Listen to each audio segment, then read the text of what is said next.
Sir ఇప్పుడు volunteer వ్యవస్థ అనేది చాలా తెలిసిన విషయమే. అంటే బాగా వర్క్ చేస్తున్నారు. ప్రతి ఇంటికి వాళ్ళు ఉన్నారు.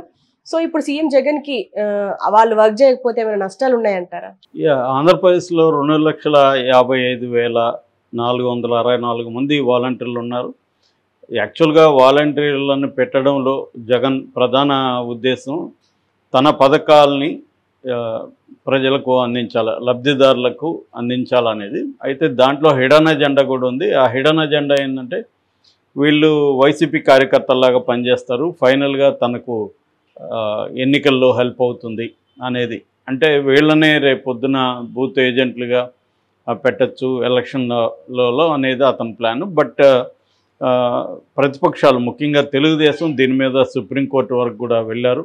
అట్లాగే గతంలో ఉన్న ఎలక్షన్ కమిషనర్ నిమ్మగడ్డ రమేష్ కుమార్ ఆయన కూడా సిటిజన్స్ ఫోరం తరఫున సుప్రీంకోర్టులో అసలు వాలంటరీ వ్యవస్థనే రాజ్యాంగ విరుద్ధమని కూడా కోర్టుకేశారు.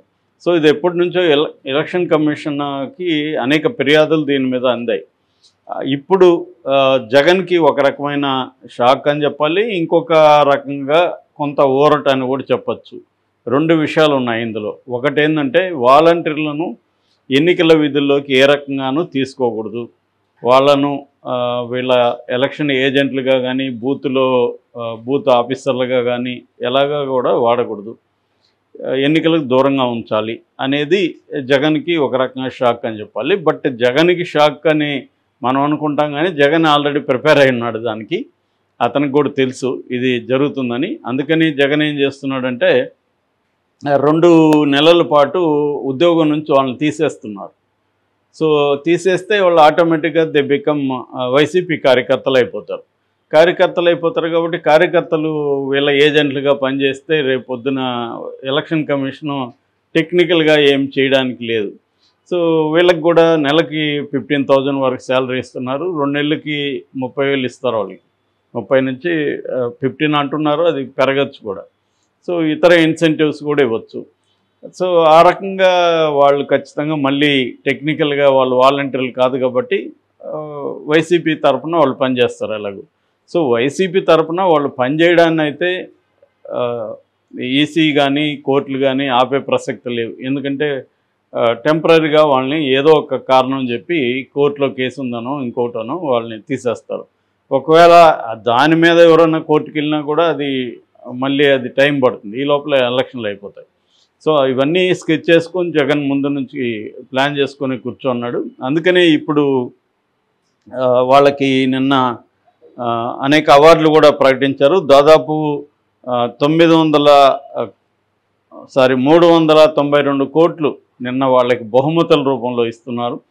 అందులో సేవా వజ్ర, ఈ సేవా వజ్ర 875 మందికి సేవా వజ్ర పేరుతో గతంలో 30,000 ఇచ్చేవాళ్ళు ఇప్పుడు దాన్ని 50% పెంచి 45,000 ఇచ్చారు. దాని తర్వాత సేవారత్న ఇది వచ్చి 450 మందికి ఇస్తారు. అంటే ప్రతి మండల మున్సిపాలిటీ నుంచి సెలెక్ట్ చేసి ఇస్తున్నారు. ఇక సేవామిత్ర మిగిలిన 2,55,000 మందికి సేవామిత్ర ఇస్తున్నారు. సేవారత్నలో ఏమో 20,000 నుంచి 30,000 పెంచారు. సేవామిత్రలు ఏమో 10,000 నుంచి 15,000 పెంచారు. మొత్తంగా 50% వాళ్ళకి అవార్డుల రూపంలో పెంచారు. ఇవి కాకుండా 997 మంది, అంటే దాదాపు 1000 మందిని కలెక్టర్లు సెలెక్ట్ చేస్తారు. లోకల్గా వాళ్ళు అక్కడ సేవలు అందించిన దానికి కానీ దానికి కూడా రకరకాల రూపాల్లో అవార్డులు ఇస్తున్నారు. ఇవి కాకుండా కుక్కర్లు లాంటి గిఫ్ట్లు కూడా ఇస్తున్నారు. సో నెక్స్ట్ వీళ్ళకి వరాలు కూడా ప్రకటించే అవకాశం ఉంది క్యాబినెట్లో. మా గవర్నమెంట్ వస్తే నెక్స్ట్ 17,000 వరకు శాలరీ ఇస్తామని చెప్పబోతున్నారు. సో ఆ రకంగా వాలంటీర్లు ఏంటంటే ఒక పక్క చంద్రబాబు ఏమో ఇండైరెక్ట్గా మా ప్రభుత్వం వస్తే వాలంటీర్లు జైలుకి అన్నట్టుగా ఆయన మాట్లాడుతున్నాడని వార్తలు వచ్చాయి. సో ఆల్రెడీ పవన్ కళ్యాణ్ వాలంటీర్ల మీద పెద్ద ఎత్తున యుద్ధం ప్రకటించాడు. అసలు వాలంటీర్లు అందరూ నేరస్తులు, క్రిమినల్స్ అన్నట్టుగా ఆయన మాట్లాడారు. సో ఈ క్రమంలో వాలంటీర్లు ఖచ్చితంగా నెక్స్ట్ ఎన్నికల్లో జగన్ రాకపోతే మనకి ఇబ్బంది అని చెప్పి వాళ్ళు ఖచ్చితంగా వైసీపీకి అనుకూలంగా ఓట్లు వేయించడానికి ఖచ్చితంగా కృషి చేస్తారు. అది పెద్ద ఇంపాక్ట్ పడుతుంది. కాకపోతే ఏంటంటే వాళ్ళని అఫ్సెల్గా వాళ్ళు ఉండే ఛాన్స్ అయితే లేదు. పార్టీ తరఫున మాత్రమే పనిచేస్తారు. అది ముందే ప్లాన్ చేసుకున్నాడు జగన్ కాబట్టి దానికి ఇబ్బంది లేదు. అయితే జగన్కి ఊరట కలిగించే రెండో అంశం ఏంటంటే ఈ సచివాలయ సిబ్బంది ఎవరైతే ఉన్నారో వాళ్ళు ఎలక్షన్ కమిషన్ వాళ్ళు పనిచేయడానికి అనుమతి ఇచ్చింది. నిజానికి సచివాలయ సిబ్బంది కూడా ఎలక్షన్కి దూరంగా ఉండాలని టీడీపీ డిమాండ్ చేస్తుంది ఎప్పటి నుంచో. ఎందుకంటే సచివాలయ సిబ్బంది కూడా జగన్కి అనుకూలంగా ఉన్న వాళ్ళని పెట్టుకున్నాడు. సో వాళ్ళు ఎన్నికల్లో జగన్కి అనుకూలంగానే పనిచేస్తారనేది ఎప్పటి నుంచో టీడీపీ ఆందోళన వ్యక్తం చేస్తుంది. బట్ ఆ రకంగా టీడీపీకి ఒక రకమైన చిన్న షాక్ అనే చెప్పాలి. అది వైసీపీకి మంచి అనుకూలమైన నిర్ణయం అని చెప్పాలి. అయితే ఇక్కడ కొన్ని కండిషన్లు కూడా పెట్టింది ఈసీ. ఆ కండిషన్లు ఏంటంటే వీళ్ళు ఎలక్షన్ ఏజెంట్కి ఆఫీసర్కి పోలింగ్ ఆఫీసర్కి అసిస్టెంట్లుగా మాత్రమే ఉండాలి. అంటే మిసిలేనియస్ డ్యూటీస్లో మాత్రం వాడాలి. అంటే ఇంకు పూయడము అట్లాంటివి తప్ప వాళ్ళని బూత్ లెవెల్ ఆఫీసర్లుగా బిఎల్ఓలుగా గతంలో ఏమన్నా పనిచేస్తుంటే మాత్రం వాళ్ళని అసలు అలో చేయకూడదు. బిఎల్ఓలుగా పనిచేయని వాళ్ళనే తీసుకోవాలి. ఇప్పుడు వాళ్ళని బిఎల్ఓలుగా కానీ ఏజెంట్లు కానీ పెట్టకూడదు. ఓన్లీ మిసిలేనియస్ యాక్టివిటీస్కి పెట్టచ్చు అని చెప్పింది. ఆ మాత్రం కూడా జగన్కి హెల్ప్ అవుతుంది. ఎందుకంటే వాళ్ళు అఫ్సెల్గా అక్కడికి వెళ్తారు కాబట్టి వాళ్ళు ఇన్ఫ్లుయెన్స్ చేసే అవకాశాలు ఉంటాయి. అందుకనే చంద్రబాబు ఏంటంటే బీజేపీతో పొత్తు కోసం ఎందుకు సీరియస్గా ట్రై చేస్తున్నాడు అంటే ఇట్లాంటి వాటి కోసమే. అంటే ఎలక్షన్ కమిషన్ తనకు అనుకూలమైన నిర్ణయాలు తీసుకోకుండా జగన్కి అనుకూలమైన నిర్ణయాలు తీసుకుంటే చంద్రబాబుకి ఇబ్బంది కాబట్టి మోడీతో కానీ మంచిగా ఉండి మోడీతో పొత్తులో ఉంటే సో ఎలక్షన్ కమిషన్ కూడా జగన్కి అనుకూలమైన నిర్ణయాలు తీసుకోదు. రేపు పొద్దున జగన్ ఏమన్నా అరాచకాలు చేసినా కూడా ఎలక్షన్ కమిషన్ తమ వైపు ఉంటే కట్ చేస్తుంది జగన్ని.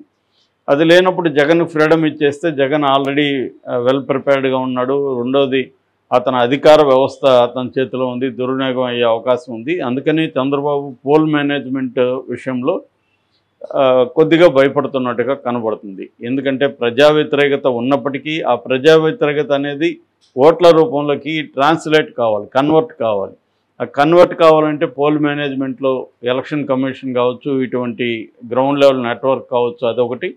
రెండోది మనీ ఫ్లో, తన ఫండ్స్ను ఫ్రీగా ఎండ్ కన్జ్యూమర్ అంటే ఓటర్స్కి అందించాలంటే యంత్రాంగం ఫ్రీగా వదిలేయాలి. సో అది ఇప్పుడు చంద్రబాబు ముందన్న కర్తవ్యం. అంటే చంద్రబాబుకి ఏంటంటే ఒకటి తనకు మోర్ ఫ్రీడమ్ కావాలి, జగన్కి మోర్ ఫ్రీడము కట్ చేయాలి, మోర్ రిస్ట్రిక్షన్స్ జగన్కి పెట్టాలి. ఇది చేయాలంటే మోడీతో కలవాలి అనేది చంద్రబాబుకు ఉండే understanding. But Modi and Amit షాని కలిసినప్పుడు అమిత్ షా నడ్డాలు చాలా నెరవేర్చలేని డిమాండ్స్ పెట్టారని చెప్తున్నారు. దానికి సంబంధించి ఒక మౌనం రాజ్యం వెళ్తూ ఉంది.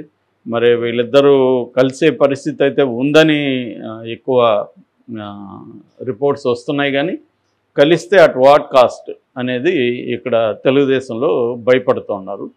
సో ఏదేమైనా ఎన్నికల కమిషను వాలంటీర్లను అయితే అలో చేయలేదు. ఆ మేరకు తెలుగుదేశానికి కొంత ఊరట. అయితే సచివాలయ సిబ్బందిని మాత్రం అలో చేసింది.